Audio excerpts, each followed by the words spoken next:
আমরা এখন আকাশে মেঘ জমলে আর স্বস্তি পাই না, আমরা আতঙ্কিত হই। কারণ 1 ঘন্টার মুষলধারে বৃষ্টি মানেই আমাদের মেগাসিটিগুলোর জন্য এক অঘোষিত লকডাউন। শহরের শিরা উপসেরা মুহূর্তের মধ্যে থমকে যায়, আর আমরা ডুবে যাই এক অন্তহীন স্থবিরতায়। কিন্তু ঠিক এই সময়েই প্যাসিফিকের ওপারে জাপান বিশ্বকে দেখাচ্ছে এক অবিশ্বাস্য ম্যাজিক। একটি বিশালাকার ট্যাঙ্কার থেকে যখন তীব্র বেগে কংক্রিটের উপর পানি ঢেলে দেওয়া হয়, তখন এক ফোঁটা পানিও জমে থাকে না। চোখের পলকেই সব পানি শুষে নেয় রাস্তাটি। জাপানের পানি শোষক রাস্তা বা এই পারমিয়েবল কংক্রিট প্রতি মিনিটে গিলে খাচ্ছে হাজার হাজার লিটার পানি। কিন্তু প্রশ্ন হলো, তৃতীয় বিশ্বের ধুঁকতে থাকা শহরগুলোকে বাঁচানোর জন্য এটি কি সত্যিই কোনো নিঃস্বার্থ বৈজ্ঞানিক আশীর্বাদ, নাকি এই ক্লাইমেট টেক বা জলবায়ু প্রযুক্তির আড়ালে অত্যন্ত সুকৌশলে পোড়া হয়েছে এক ভয়াবহ ভূরাজনৈতিক নীল নকশা? ঢাকা বা চট্টগ্রামের মতো শহরগুলোর জন্য এটি কি চূড়ান্ত মুক্তির পথ, নাকি এক অদৃশ্য দাসত্বের নতুন শৃঙ্খল?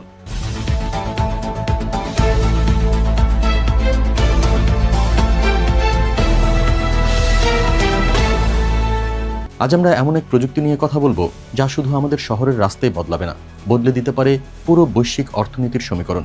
চলুন একটু গভীরে যাওয়া যাক। মজার বিষয় হলো, আমরা উন্নয়ন বলতে যা বুঝি তা আসলে আমাদের জন্য এক প্রকার আত্মঘাতী ফাঁদ হয়ে দাঁড়িয়েছে।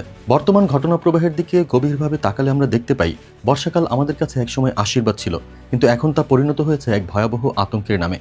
মেগাসিটিগুলোর বর্তমান চিত্র যদি আমরা বিশ্লেষণ করি, তবে দেখব একটি সাধারণ বৃষ্টির দিন কিভাবে অর্থনৈতিক পক্ষাঘাত তৈরি করে। একটু ভারী বর্ষণ হলেই ঢাকা কিংবা চট্টগ্রামের মূল সড়কগুলো এক একটি খালে পরিণত হয়। এই যে দীর্ঘস্থায়ী যানজট এবং স্থবিরতা, এর ফলে প্রতিদিন নষ্ট হচ্ছে কোটি কোটি টাকার কর্মঘণ্টা, বিঘ্নিত হচ্ছে সাপ্লাই চেইন বা পণ্য সরবরাহ ব্যবস্থা। বছরের পর বছর ধরে আমরা দেখেছি ড্রেনেজ ব্যবস্থার আধুনিকায়নের নামে শত শত কোটি টাকার বাজেট পাস হতে, কিন্তু দিন শেষে বাস্তবতার ক্যানভাসে আমাদের প্রাপ্তির খাতা সম্পূর্ণ শূন্য।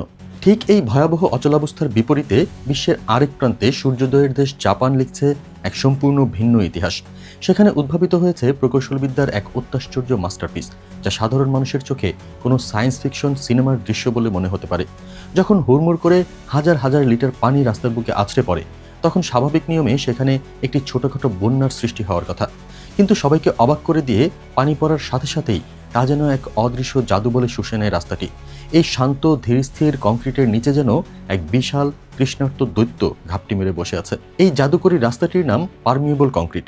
এটি এমন এক ধরনের বিশেষ আস্তরণ যা আমাদের পরিচিত কালো পিচ ঢালা রাস্তার মতো অভেদ্য নয়। এর পেছনের বিজ্ঞানটি লুকিয়ে আছে এর নির্মাণ কৌশলের একেবারে গভীরে। সাধারণ রাস্তা তৈরিতে পাথর, সিমেন্ট এবং প্রচুর বালি ব্যবহার করে এমন এক জমাট বাঁধনি তৈরি করা হয় যা পানিকে 1 ইঞ্চিও নিচে নামতে দেয় না। কিন্তু এই বিশেষ কংক্রিট তৈরিতে বালির ব্যবহার একেবারে শূন্যের কোঠায় নামিয়ে আনা হয়।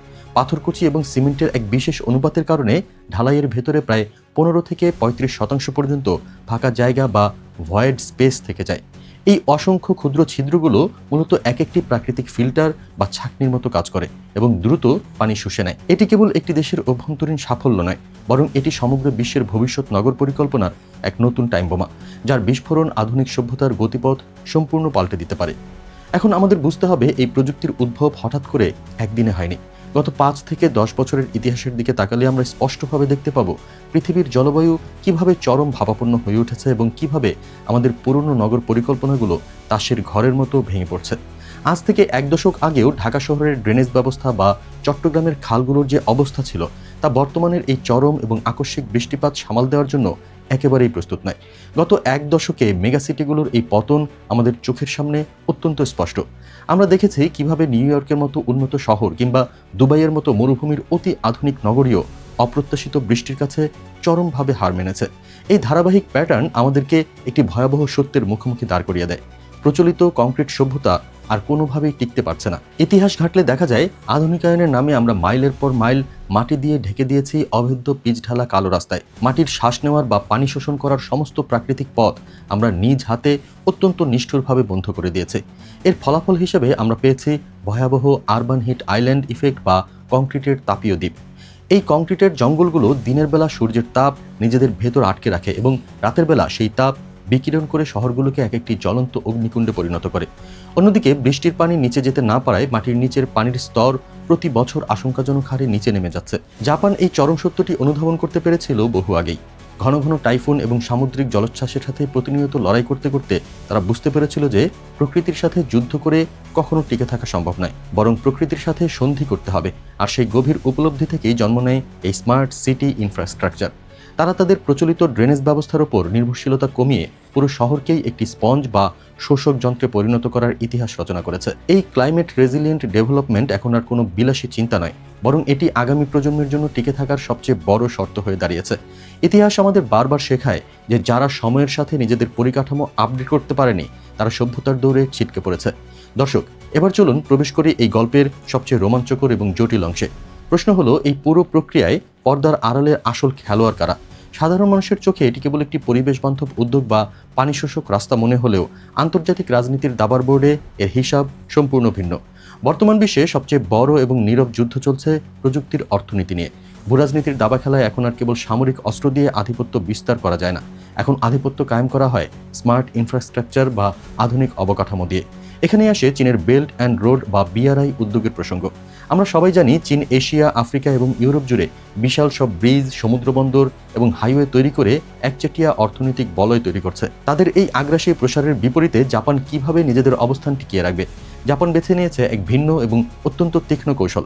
তারা খুব ভালোভাবে জানে যে আগামী কয়েক দশকের মধ্যে গ্লোবাল সাউথ বা উন্নয়নশীল দেশগুলোর সবচেয়ে বড় শত্রু কোনো বিদেশি রাষ্ট্র হবে না, তাদের সবচেয়ে বড় শত্রু হবে জলবায়ু পরিবর্তন এবং মেগাসিটিগুলোর পতন। ঠিক এই চরম সংকটময় মুহূর্তে জাপান তাদের এই অত্যাধুনিক প্রযুক্তিকে এক ধরনের কূটনৈতিক এবং অর্থনৈতিক প্রভাব বিস্তারের মোক্ষম হাতিয়ার হিসেবে ব্যবহার করতে চাইছে। গ্লোবাল ইনফ্রাস্ট্রাকচার মার্কেট, যার মূল্য ট্রিলিয়ন ট্রিলিয়ন ডলার, সেখানে তাদের নিজেদের একচেটিয়া আধিপত্য কায়েম করার এটি এক অত্যন্ত সূক্ষ্ম নীল নকশা। একটু গভীরভাবে চিন্তা করুন, যে দেশ তৃতীয় বিশ্বের এই ডুবন্ত শহরগুলোকে বাঁচানোর ফর্মুলা দিতে পারবে তারাই পরোক্ষভাবে নিয়ন্ত্রণ করবে সেসব দেশের আগামী শতকের বাজার, সাপ্লাই চেইন এবং সামগ্রিক অর্থনীতি। বড় বড় আন্তর্জাতিক উন্নয়ন সংস্থাগুলোর মাধ্যমে যখন এই প্রযুক্তির জন্য বিলিয়ন ডলার ফান্ডিং বা ঋণ দেওয়া হবে, তখন তার সাথে জুড়ে দেওয়া হবে প্রযুক্তিগত নির্ভরতার দীর্ঘমেয়াদী শর্ত। অর্থাৎ আপনি কেবল একটি রাস্তায় কিনছেন না, আপনি আগামী 50 বছরের জন্য একটি নির্দিষ্ট দেশের মেইনটেনেন্স বা রক্ষণাবেক্ষণ প্রযুক্তির উপর পুরোপুরি নির্ভরশীল হয়ে পড়ছেন। এটি একবিংশ শতাব্দীর এক নতুন ধরনের অর্থনৈতিক উপনিবেশবাদ, যেখানে ত্রাতা বা রক্ষাকর্তার ছদ্মবেশে পুরো বাজারের একচ্ছত্র নিয়ন্ত্রণ নেওয়া সম্ভব। কিন্তু ভয়ের আসল কারণ এটা নয়। আমরা হয়তো অত্যন্ত সরল মনে ভাবছি কোটি কোটি টাকা ঋণ নিয়ে জাপানের এই জাদুকরী রাস্তা ঢাকা বা চট্টগ্রামে বসিয়ে দিলেই আমাদের সব সমস্যার চটজলদি সমাধান হয়ে যাবে। কিন্তু এখানে অপেক্ষা করছে সবচেয়ে ভয়ঙ্কর এবং আত্মঘাতী ফাঁদ। একটি উন্নত বিশ্বের নিখুঁত ধুলোমুক্ত পরিবেশের জন্য তৈরি করা প্রযুক্তি যখন তৃতীয় বিশ্বের চরম বিশৃঙ্খল পরিবেশে কপি পেস্ট করা হয়, তখন তা আশীর্বাদের চেয়ে অভিশাপই বেশি ডেকে আনে। আমাদের ঢাকা বা চট্টগ্রামের বাতাস এবং রাস্তার চরম বাস্তবতার কথা একবার চিন্তা করুন। আমাদের বাতাসে ভাসমান বিপুল পরিমাণ ধূলিকণা, কনস্ট্রাকশন সাইটের অপরিকল্পিত বালি এবং চরম ওভারলোডেড বা অতিরিক্ত ভারী যানবাহনের যে উন্মত্ততা, তা জাপানের রাস্তায় কল্পনাও করা যায় না। এই পারমিয়েবল কংক্রিটের সবচেয়ে বড় বৈজ্ঞানিক দুর্বলতা হলো এর ভেতরের ছিদ্রগুলো। আমাদের শহরের মাত্রাতিরিক্ত ধুলোবালি এবং কাদা খুব সহজেই এই রাস্তার মাইক্রোস্কোপিক ছিদ্রগুলোকে মাত্র কয়েক মাসের মধ্যেই চিরতরে অন্ধ করে দিতে পারে। একবার যদি এই ছিদ্রগুলো বন্ধ হয়ে যায়, তবে এই কোটি কোটি টাকার অত্যাধুনিক প্রযুক্তি এক নিমিষেই একটি সাধারণ অকেজো পাথরের স্তূপে পরিণত হবে। জাপানে এই রাস্তা প্রতিনিয়ত পরিষ্কার রাখার জন্য বিশেষায়িত ভ্যাকুয়াম ট্রাক বা অত্যন্ত শক্তিশালী সাকশন মেশিন ব্যবহার করা হয়, যা আমাদের দেশে সিটি কর্পোরেশনগুলোর বাজেটের তুলনায় রীতিমতো অকল্পনীয়। এর পাশাপাশি রয়েছে ওজনের এক বিশাল প্রশ্ন। আমাদের মহাসড়কগুলোতে প্রতিনিয়ত যে দানবীয় ট্রাকগুলো ধারণ ক্ষমতার চেয়ে কয়েক গুণ বেশি লোড নিয়ে চলাচল করে, তার অমানবিক চাপে এই ফাঁপা বা ভয়েড স্পেসযুক্ত কংক্রিট খুব দ্রুত ভেঙে গুড়িয়ে যেতে বাধ্য। অর্থাৎ আমরা কোটি কোটি ডলার বিদেশি ঋণ নিয়ে যে প্রযুক্তি স্থাপন করব, তা কয়েক বছরের মধ্যেই সম্পূর্ণ ধ্বংস হয়ে যাবে। তখন আমাদের রাস্তা আগের মতোই পানিতে ডুববে, শহরের অর্থনীতি স্থবির হবে, কিন্তু আমাদের কাঁধে থেকে যাবে সেই বিশাল ঋণের বোঝা।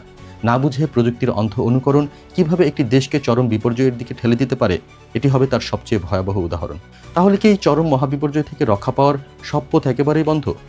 ভবিষ্যৎবাণী বা ফিউচার সিনারিও যদি আমরা নিখুঁতভাবে বিশ্লেষণ করি, তবে আমরা স্পষ্ট দুটি বিপরীতমুখী চিত্র দেখতে পাই। আমরা যদি চোখ বন্ধ করে কোনোরূপ নিজস্ব গবেষণা বা কাস্টমাইজেশন ছাড়া এই প্রযুক্তি সরাসরি আমদানি করি এবং আমাদের প্রধান মহাসড়কগুলোতে এই পারমিয়েবল কংক্রিট বিছিয়ে দিই, তবে তা হবে আমাদের ইতিহাসের সবচেয়ে বড় ইঞ্জিনিয়ারিং ভুল। অতিরিক্ত ধুলো আর ওভারলোডেড ট্রাকের চাপে রাস্তা নষ্ট হবে, ঋণের পাহাড় জমবে এবং শহর আগের মতোই ডুবে থাকবে। এই দৃশ্যপট আমাদের একটি অন্ধকার অর্থনৈতিক গহ্বরের দিকে টেনে নিয়ে যাবে। কিন্তু চূড়ান্ত মুক্তির চিত্রটি সম্পূর্ণ ভিন্ন। এখানেই আসে আমাদের নিজস্ব ইন্টেলিজেন্স বা মাস্টার প্ল্যানের প্রয়োগ। বাংলাদেশের প্রধান মহাসড়কগুলোতে এই প্রযুক্তি ব্যবহার করা থেকে আমাদের সম্পূর্ণ বিরত থাকতে হবে। মনে রাখতে হবে, একটি শহরের লাইফলাইন কেবল তার বড় রাস্তাই নয়, শহরের ভেতরের আবাসিক এলাকার রাস্তা, সুবিশাল পার্কিং লট, মাইলের পর মাইল হাঁটার পথ বা ফুটপাত এবং পার্কের ভেতরের ওয়াকওয়েগুলোতে এই প্রযুক্তি হতে পারে এক সত্যিকারের গেম চেঞ্জার। এই নির্দিষ্ট জোনগুলোতে ভারী ট্রাক বা বাস কখনোই চলাচল করে না এবং ধুলার পরিমাণও তুলনামূলক অনেক কম থাকে। যদি আমরা অত্যন্ত সুপরিকল্পিতভাবে এখানে পারমিয়েবল প্রযুক্তি ব্যবহার করতে পারি, তবে শহরের মোট বৃষ্টির পানির এক বিশাল অংশ মূল ড্রেনেজ সিস্টেমে পৌঁছানোর আগেই প্রাকৃতিকভাবে মাটির গভীরে হারিয়ে যাবে। আমাদের ভিডিওর শুরুতে করা সেই প্রশ্নের উত্তর কিন্তু এখানেই লুকিয়ে আছে। এটি কেবল জলাবদ্ধতা কমাবে না, বরং আমাদের ভূগর্ভস্থ পানির স্তরকে রিচার্জ করবে এবং শহরের তাপমাত্রাকেও ব্যাপকভাবে কমিয়ে আনবে। নির্মাণ ব্যয় সাধারণ রাস্তার চেয়ে কিছুটা বেশি হলেও প্রতি বছর জলাবদ্ধতার কারণে আমাদের যে বিলিয়ন বিলিয়ন টাকার অর্থনৈতিক ক্ষতি হয়, তার কাছে এই খরচ এক অত্যন্ত সামান্য বিনিয়োগ। আমরা যদি নিজেদের বুদ্ধিমত্তা ব্যবহার করে এই প্রযুক্তিকে আমাদের নিজস্ব শর্তে এবং সঠিক ভৌগোলিক স্থানে ব্যবহার করতে পারি, তবে এই বিদেশি প্রযুক্তি হতে পারে আমাদের মেগাসিটিগুলোর জন্য চূড়ান্ত মুক্তির পথ। দর্শক, এতক্ষণ আমরা দেখলাম কিভাবে একটি পানি শোষক রাস্তা কেবল একটি সাধারণ প্রযুক্তি নয়, বরং বিশ্ব রাজনীতির এবং জলবায়ু অর্থনীতির এক অত্যন্ত শক্তিশালী হাতিয়ার। একটি প্রযুক্তি কিভাবে একই সাথে আশীর্বাদ এবং অর্থনৈতিক ফাঁদ হতে পারে, তার পুরো ক্যালকুলেশন আজ আমরা ডিকোড করলাম। আপনাদের কি মনে হয়, আমাদের কি সম্পূর্ণ নিজস্ব প্রযুক্তির উপর জোর দেওয়া উচিত, নাকি এই ধরনের অত্যাধুনিক বিদেশি প্রযুক্তির উপর নির্ভর করেই আমাদের শহরগুলোকে ঢেলে সাজানো উচিত? কমেন্টে আপনার যুক্তিগুলো জানান। আর এমন তথ্যবহুল ভিডিও নিয়মিত দেখতে আমাদের চ্যানেলটি এখনই সাবস্ক্রাইব করুন। দেখা হবে পরবর্তী ভিডিওতে। ততক্ষণ ভালো থাকবেন। আল্লাহ হাফিজ।